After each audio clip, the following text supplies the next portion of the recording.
ತುಮಕೂರು ಜಿಲ್ಲೆ ತಿಪಟೂರಿನ ಸಿಡ್ಲೇಹಳ್ಳಿ ಸಂಸ್ಥಾನ ಮಠದಲ್ಲಿ ಧಾರ್ಮಿಕ ಸಮಾರಂಭ ವೇದಿಕೆ ನಿರ್ಮಾಣಕ್ಕೆ ನಿನ್ನೆ ಕೇಂದ್ರ ಸಚಿವ ವಿ ಸೋಮಣ್ಣ ಶಂಕುಸ್ಥಾಪನೆ ನೆರವೇರಿಸಿದರು. ಇದೇ ವೇಳೆ ಜಗದ್ಗುರು ಪಟ್ಟದ ಕರಿಬಸವ ದೇಶಿಕೇಂದ್ರ ಶ್ರೀಗಳ 114ನೇ ಸಂಸ್ಮರಣೆ ಮತ್ತು ಇಮ್ಮಡಿ ಕರಿಬಸವ ದೇಶಿಕೇಂದ್ರ ಶ್ರೀಗಳ 27ನೇ ಪೀಠಾರೋಹಣ ಸಮಾರಂಭಕ್ಕೆ ಚಾಲನೆ ನೀಡಿದರು. ಮಾಜಿ ಸಂಸದ ಜಿಎಸ್ ಬಸವರಾಜು ಮತ್ತು ಮುಖಂಡರು ಉಪಸ್ಥಿತರಿದ್ದರು. ದೂರದರ್ಶನದೊಂದಿಗೆ ವಿ ಸೋಮಣ್ಣ, ಗುರುಕುಲಾನಂದ ಮಹಾಸಂಸ್ಥಾನವು ರಾಷ್ಟ್ರಕ್ಕೆ ಉತ್ತಮ ಕೊಡುಗೆ ನೀಡುತ್ತಿದೆ. ಶಂಕುಸ್ಥಾಪನೆ ನೆರವೇರುವ ಕಟ್ಟಡ ಮುಂದಿನ 1 ವರ್ಷದಲ್ಲಿ ಪೂರ್ಣಗೊಳ್ಳುವ ನಿರೀಕ್ಷೆಯಿದೆ ಎಂದರು. ತಿಪಟೂರು ಶತಾಬ್ದಿ ಎಕ್ಸ್‌ಪ್ರೆಸ್ ರೈಲು ನಿಲುಗಡೆ, ಅರಳಗುಪ್ಪೆಯಲ್ಲಿ ರೈಲು ನಿಲುಗಡೆ ಬಗ್ಗೆ ಆದೇಶ ನೀಡಲಾಗಿದೆ ಎಂದು ತಿಳಿಸಿದರು.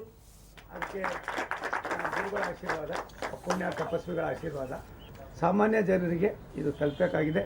ಹೋದ ಸಾರಿ ನಾನು ಜನಶತಾಬ್ದಿ ಎಕ್ಸ್‌ಪ್ರೆಸ್ಸನ್ನು 2 ರೈಲುಗಳನ್ನು ಇಲ್ಲಿ ನಿಲ್ಲಿಸಿದ ಸಂದರ್ಭದಲ್ಲಿ ಅರಳುಕುಪ್ಪೆಯ ಗ್ರಾಮಸ್ಥರು ಜನ ಅಲ್ಲಿ ಭಾಗದ 16 ಹಳ್ಳಿಯವರು ಬಂದು ಗದ್ದಲ ಮಾಡಿದ್ರು, ನಮಗೆ ಟ್ರೈನ್ ನಿಲ್ಲಿಸ್ತಾ ಇಲ್ಲ ಅಂತ. ಅದು ಕೂಡ 3 ದಿವಸದ ಹಿಂದೆ ನಾನು ಡೆಲ್ಲಿಯಲ್ಲಿದ್ದೆ, ಅಲ್ಲಿ ಆದೇಶ ಮಾಡಿದ್ದೇನೆ. ಅದು ಕೂಡ ಜೀವ ಆಗ್ತಾಯಿದೆ. ಇನ್ನೊಂದು ವಾರದಲ್ಲಿ ಮಾಡಿಕೊಡ್ರಪ್ಪ, ನಿಮ್ಮೂರು ಸಾಕೊಂಡ್ರು ಅಂತ ಹೇಳ್ತಾ ಇದ್ದೀನಿ.